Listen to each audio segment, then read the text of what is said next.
Anyone has a question? Eine Frage, irgendwer? Auf dem Herzen irgendwas?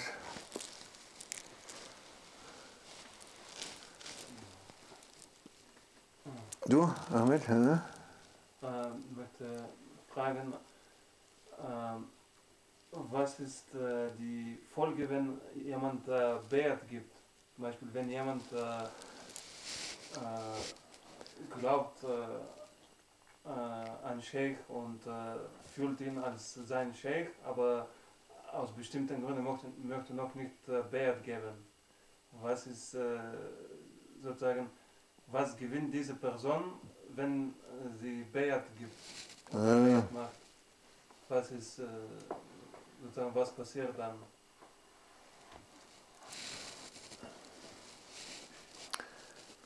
بيعت أعوذ من الشيطان الرجيم بسم الله الرحمن الرحيم دستور سيدنا يا رجال الله طريقتنا الصفا وخير في الجميع. You understand, Muhammad? Yes. Siri? He's asking when you give Biyat, yeah, you understand? Or you didn't give Biyat, what is What will happen after? what is happening when you give the Biyat? It is the Biyat first is happening in the heart. It's like the Shahada. If somebody is saying Shahada, it happened in his heart first. Otherwise he cannot say Shahada. And the Shahada is the declaration in front of people. To have the barakah, complete barakah for your life also, for the daily life, for the physical life, your body, and with the Jamaat, with the brothers and sisters, you know, to make the declaration. It's blessing in front of witnesses. And Biyat is something else, but it is the same method. It's happening in the heart. It starts when you love the Sheikh. When you love the Sheikh, that is one thing. And then when you believe that this Sheikh, he is able to guide you, able to, he has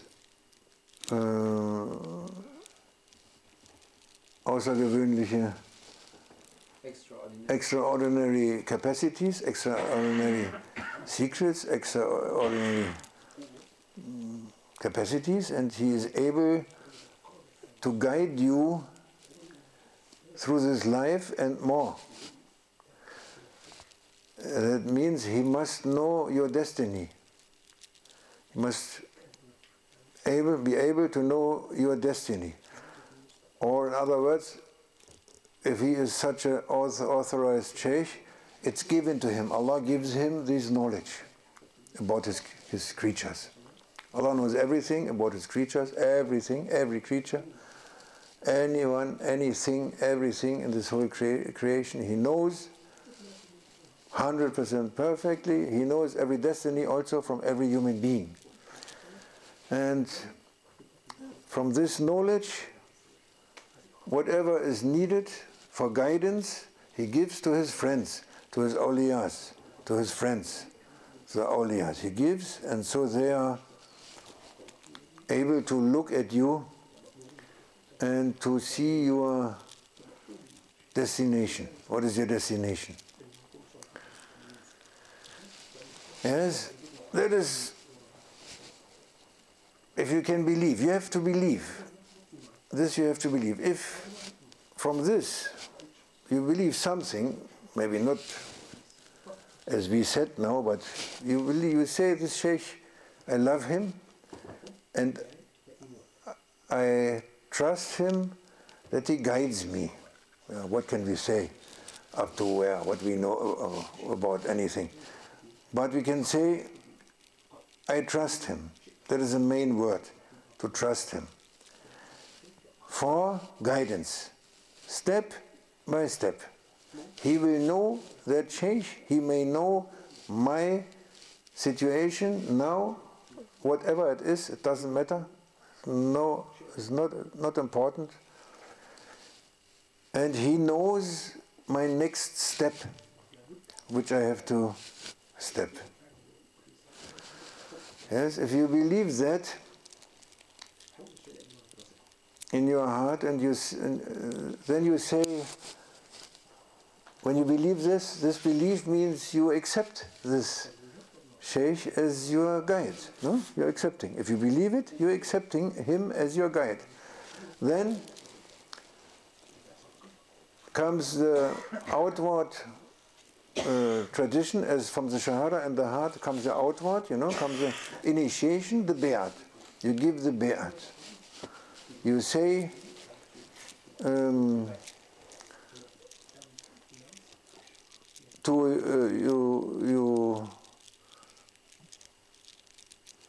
you're accepting your Sheikh by a ritual, like they did with the Prophet sallallahu alaihi wasallam. That is the sunnah of the Prophet sallallahu alaihi wasallam. They gave him the oath, and they gave him 2 times. So we are also always renewing. Yes, we are renewing our Shahada because we break it, and we are renewing our oath because we break it. We are breaking it. With every wrong thing, with every listening to shaitan, listening to nafs or marabisu, to the ego, we listen, then we break it. And we have to renew. Yes, which is a work of the heart first, also, the same. And by chance, we also renewing our Bay'at. When Sheikh Mehmet comes, or Sheikh Maulana Sheikh Nazim was coming, we renew. Somebody was giving Bay'at, new one, and we also put our hand, we renew our oath. Because it's an oath. It's an oath of faith. It's an oath of faith.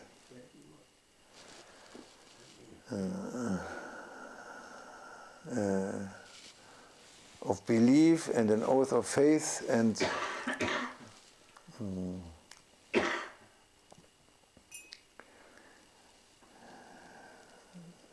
before it was in old times, and before 100 years, 1,000 years, 1,500 years at the time of the Prophet, there were some points. Ne? Kennst du die Punkte, die einzelnen Punkte von dem Bay'at?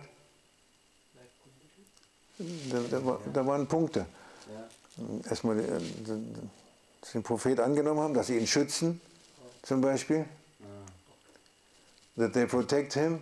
There was, in that time, that they protect the Prophet. They don't cheat, they don't lie, they don't cheat anyone in Tijara, they don't lie, and some other points. There were some points, and these points also were in later times, times of Shah Naqshband, for instance, or later. And now it is also more easy, like everything is more easy, because the times is very difficult, it's the end time, it's a very difficult time, and so everything is more easy, so that for instance, when we, Haji Karim and our people, our group in Berlin, in the 70s, we had another Sheikh, and we want to give Bay'at to that Sheikh, initiation in the order. That Sheikh, he said, you have to write a letter why you want to do this. He's not saying welcome, like the Sheikh, welcome, you're an idiot, welcome. Yeah, okay. No, you have to write a letter why you want to do this. And then we had to wait 1,001 days, which is a tradition, was a tradition. There's a tradition, was you wait, you make a approach to the Sheikh, and the Sheikh says to you 1001 day, and then he sent you maybe there, or he sent you there, you have to travel, make experience, something, some task you have to make, and after 1000, how many, that is almost 3 years, no? Less than 3 years, yes, but you are 3 years, you are 2.5 years, you are traveling and watching yourself, and they look you are, and if your intention is sincere, and if there's something, you know, then they say, they give you the bear. That was different. Now Maulana, he gave everyone who is loving him, he's loving him, he gives. And this is not nothing, it is,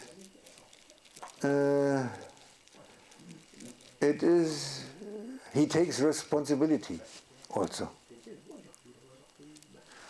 Only condition is that the murid, or doesn't matter, we say murid, that the murid is still loving the Sheikh and still believing that the Sheikh is his Sheikh and that he guides him.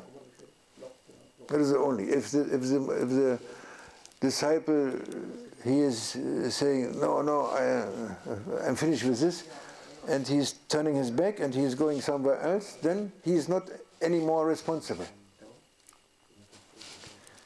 Allah knows. I don't know if there are such cases, but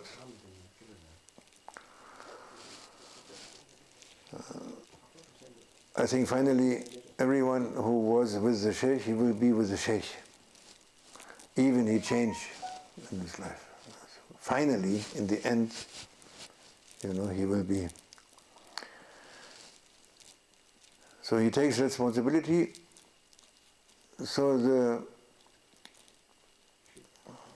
you see, the oath, the ritual of the oath, the initiation, is not the most important thing.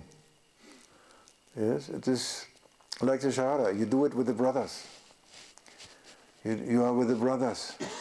The brother, you know, you're with the brothers of the tariqah, with the brothers of the way. You are coming to the brothers, to the children of the Sheikh, children of the Father. You see. And that is an outward act, and so they know you, the brothers, they know each other. But the main thing is in the heart. If it is in the heart, already it started. And the outward thing is a natural or a logical conclusion, a logical conclusion that you give also the Bayat, to make it clear for yourself and for your brothers, to make it clear for your Sheikh. The Sheikh also, he is accepting you. There is also in the initiation some barakah, naturally. There's barakah, secrets and barakah, divinely specialities, divinely gifts are given in the Bayat, in the outward initiation. Also in the Shahada, of course.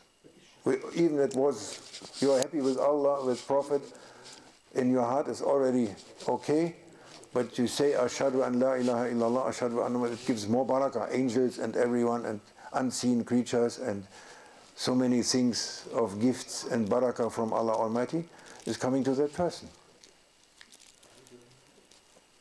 And to the Jamaat also. It has to do with the Jamaat also. When you give oath to the Sheikh, you give also oath to the brothers.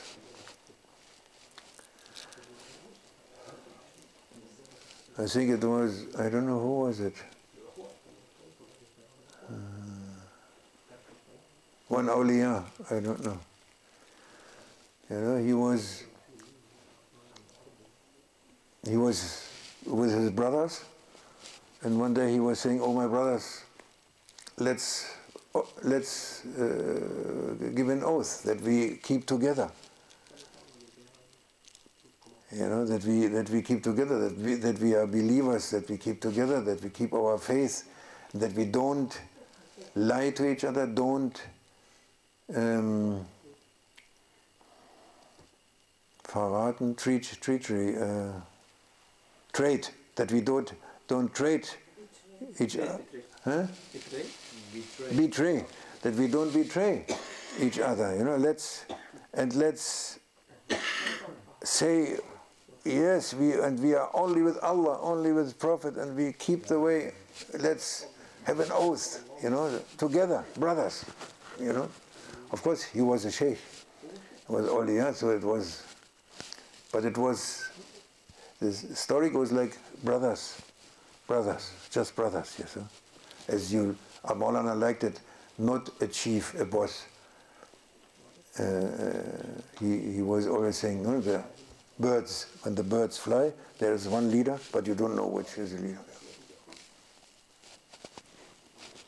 You don't know. But they're going to the south. Now you can see everyone, miraculously, they go to the south. There's one leading, but you don't know which is the leader. You see, and when we break the oath not to the Sheikh, only to the brothers also. When you make wrong things, you look after your ego, after shaitan, and this and that. It is betraying the brothers, you may say. It's not only betraying the Sheikh, you know, because you can't, you are too weak, and the ego coming, and you are okay, yeah, okay. But you have to, in your heart, you have to renew. You must seek forgiveness. Seek forgiveness. Ask forgiveness. Ask forgiveness. Seeking forgiveness means asking forgiveness. That forgiveness is coming from Allah Almighty. You see, and to make the intention to keep the way and not to do it. You know, again, and these things. It is between us also.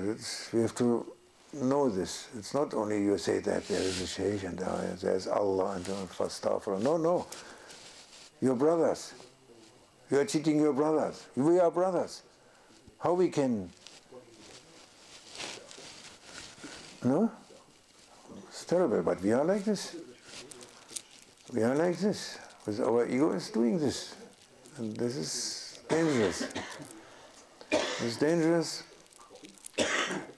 And if anyone doing something bad, all of the whole Jamaat has to suffer. All of them have to suffer.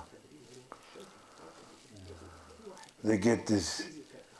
The results is not only for that one who is doing the wrong thing, but it's also going to the brothers and sisters, to the Jamaat. Jamaat is carrying this. They are carrying these things. The sickness in the hearts are carried by the Jamaat. Yeah.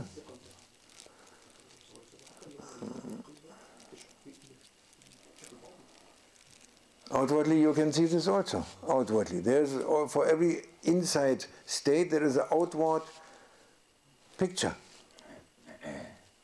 When it is dirty in the sleeping room, then you know what is the state of the brothers. Or if there is disorder, you know that the brothers, they have no order. Yes, it's very clear.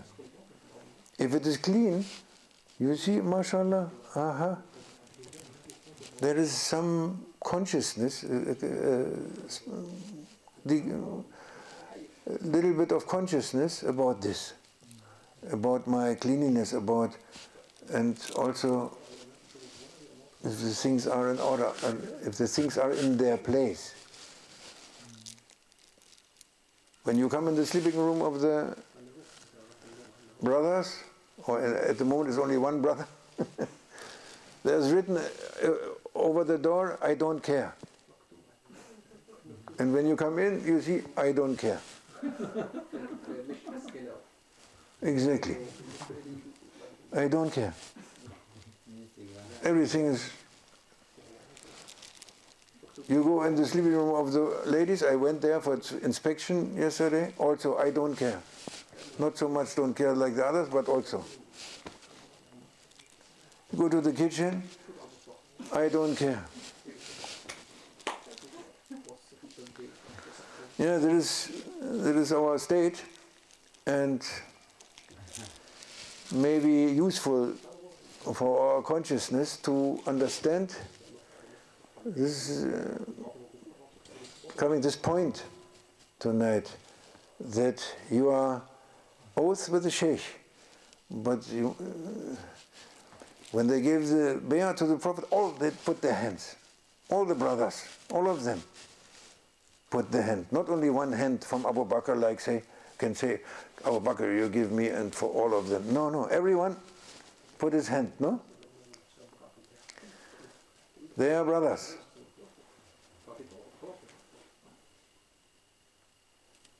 And how important it was, you can see in the battles, how important.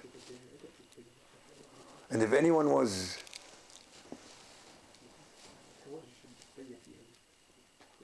in a way betraying, let's say, he was punished, he was dispelled. He was banned from the Jamaat. There was these two brothers, which maybe they had no reason not to go to the battle, but they make excuse, and they were banned, no?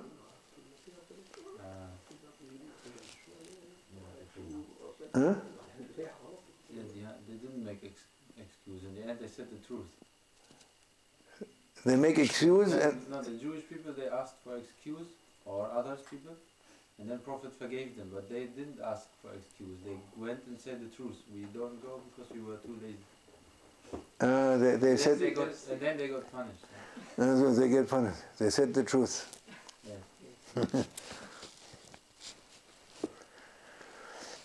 Yeah.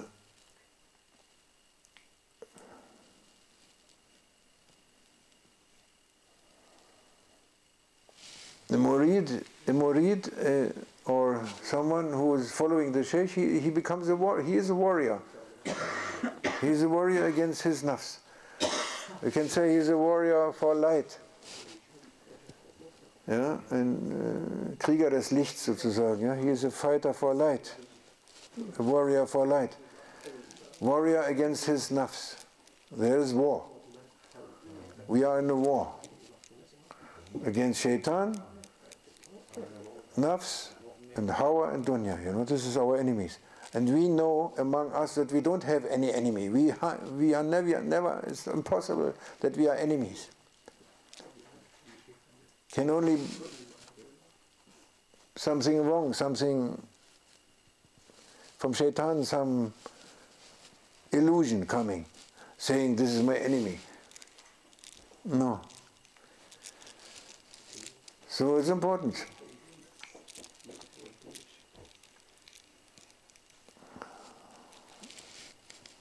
You understand, Ahmed? So there is not really a big difference, but for the consciousness and for the Jamaat, and you give more. It is more. In the heart is okay, and then it is more when you say initiation. And it has to do with the Jamaat, with the brothers and sisters. So it's advisable to do that, you see. And I can understand that somebody is thinking, because if he takes it serious, he will think maybe, give I an oath? Am I able to keep my oath? So you may ask, you know. Nobody asking, but maybe someone asking. Then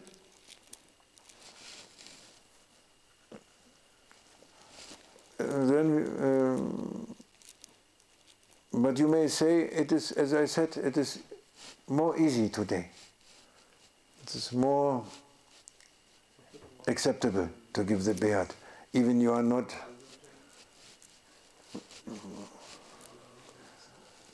you have maybe some qualities, you don't have qualities not yet, which are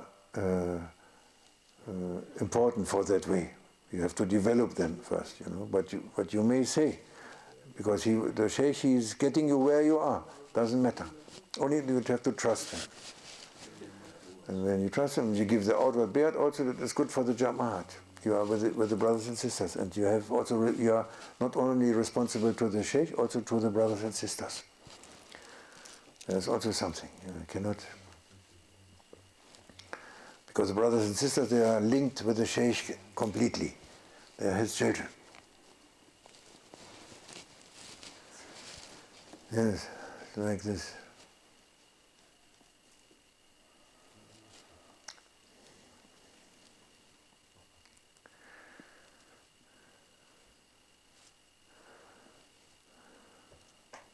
On Sunday we make the Maulid for the families. Sunday 2:30, inshallah. And Monday also, Monday night, anyone like to come, 9 o'clock, we make also something, a zikr or something. This is the month of Prophet sallallahu alaihi wasallam. And when I think about it, coming to me this Allahu Jamil wa yuhibbu Jamal. You know that Allah is saying, or Prophet is saying, Allah loves, He is beautiful and He loves the beauty. And the most beautiful, what He was creating, of course, from His own beauty, Allah subhanahu wa ta'ala, showing in the most perfect and most excellent way is in the Prophet sallallahu alaihi wasallam. Outwardly, bodily, physically, he was so beautiful.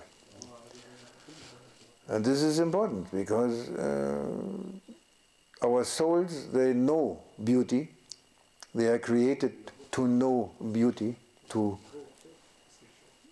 know beauty, to erkennen, recognize beauty, because they are also beautiful. And they are recognizing beauty. And it was the first thing when we saw the Sheikh, our Sheikh, or anyone sees his Sheikh, he is first fascinated or attracted by his beauty. By his beauty. And he was extremely beautiful, and he is extremely beautiful, Prophet Muhammad sallallahu alaihi wasallam. There are so many hadiths about this, endless hadiths about his beauty. Yeah, that he is beautiful, his eyes are so beautiful, and his skin, his tongue, his body, his way, and his hair. They were comparing him with the moon, or with the sun and the moon also sometimes. For them, moon was the most, anyone who was in Mecca at night and seeing the moon, he understands. You know, in the desert, when you see the moon, it is so beautiful. And they mean the light, you know, it is so much. We lost this feeling of nature, but they had this. And it was the most beautiful thing you can experience in your life, you know, the night with the full moon in the desert. You know, it is such a beauty. And they were comparing him with this. And everyone was agreeing and saying, speaking in the superlative, everyone was saying, I never met a more beautiful and more shining man, and I don't think that I will meet anyone after him more shining or more beautiful. Everyone was saying he's the most beautiful whatever. Agreeing, everyone. Even enemies, they had to admit this, that he was beautiful. And there were so many things, and one thing, just I remember, because I had a little bit experience also, I tell you the story. His sweat his sweat was perfume. When he was sweating, there was Sulaima, he was sleeping sometimes in her house. He was Akreba, he was related to her family. And sometimes he sleep in her house. And when he was sweating, when it was hot, she was going to, with little bottles, she was collecting the sweat from him, making perfume in bottles, small bottles. You see? MashaAllah. And when he was, when he was striking someone, you know, with his hand, there was a sweat like musk, better than musk, and cool also, was a cool hand palm, and the person would smell at least 24 hours or longer, you know. There was one, he was smelling all his life because he had a sickness in his skin sickness, and the Prophet was healing him. He was healing him. He said, get off your clothes. He was totally putting out of the clothes. He putting some from his clothes in front of his private parts, but he was totally naked. And then the Prophet, he was making this what still some people, they use it as a sunnah, with a hand, you know. He touched special places and he was healed, but he was smelling nice since that day, all his life. Utbah, it was Utbah, and his household, the ladies in his household, they were trying perfumes, and then they said to him, we're trying to make a good fragrance, a good smell, but you have the best one, without putting anything. And we will make Hajj, I don't know, maybe it was, I don't know, 94 or 96, one of these years, 90s, we make one Hajj, and we met a brother from Aleppo, from Syria, Halep. You were there? Yes. He was a doctor from Halep. And this one, he was Ahl Bayt. And it was given to him as an inherited, spiritual inheritance, this sign, this characteristic, that his sweat was smelling nice. And we had the experience. We make, Sheikh Abdul Karim was also there. And when we make Hadra, it was also hot that time.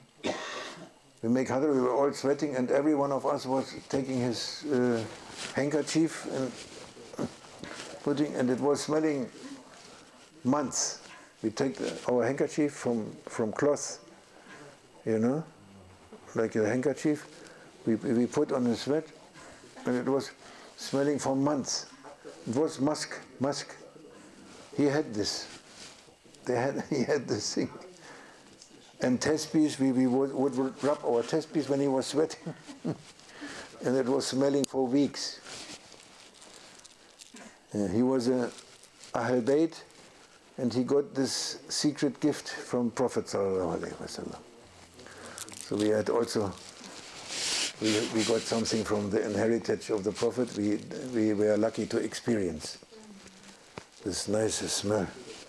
Hast du verstanden, Yusuf? Yusuf, hast du verstanden? Ja, der Schweiß vom Propheten, sallallahu alaihi wasallam, der Schweiß, hat gut gerochen. Wie Moschus. Der Schweiß, schwitzen, schwitzen.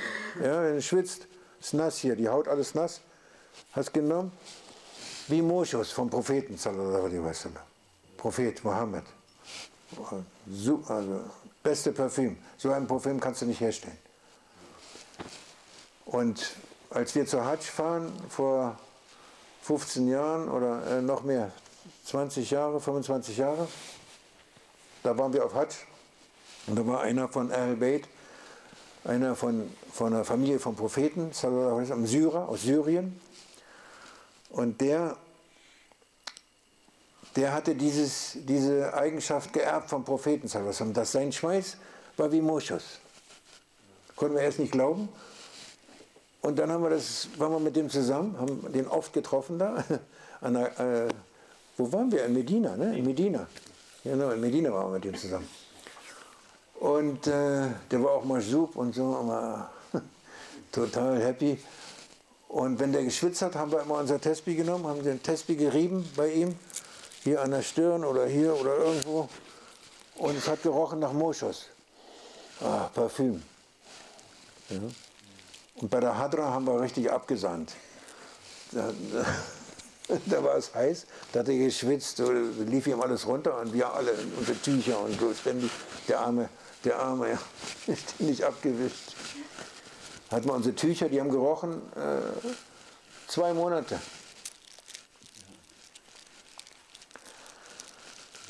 MashaAllah.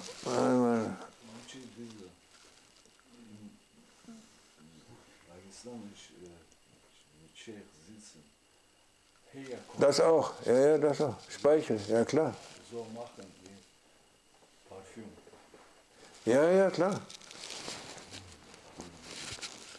Abdul Qadir Jilani hat einmal, oder irgendein Murid hat irgendwo in der Natur von Abdul Qadir, als er seine Notdurft verrichtete, Abdul Qadir Jilani, ja? Da gab es aber nur so ein Kügelchen, wie vom Schaf so. Irgendwie so. War aber von Abdul Qadir Jilani, die Verrichtung seiner Notdurft. You understand? It was Abdul Qadir Jilani when he went to the nature and to relieve himself. There was only like from the sheep, you know, little thing. And the murid, he was finding this and he knew that it's from my Sheikh. He took it and he put in his turban. It was smelling like musk.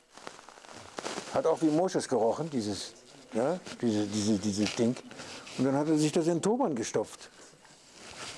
Und ist damit jahrelang rumgegangen, verstehst du, mit diesem Moschus-Turban. Aber es war halt... Ja. Und irgendwann ist das zur Sprache gekommen. Und da hat der Sheikh gesagt, du kannst alle deine Gebete wiederholen. You have to make all your prayers, everything not valid. Sharia is not saying you cannot put that thing in your turban.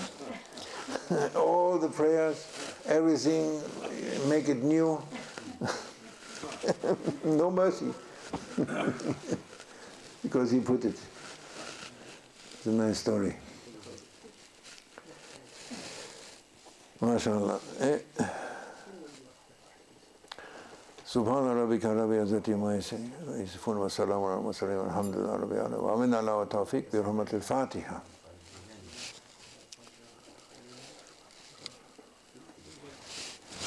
Amen.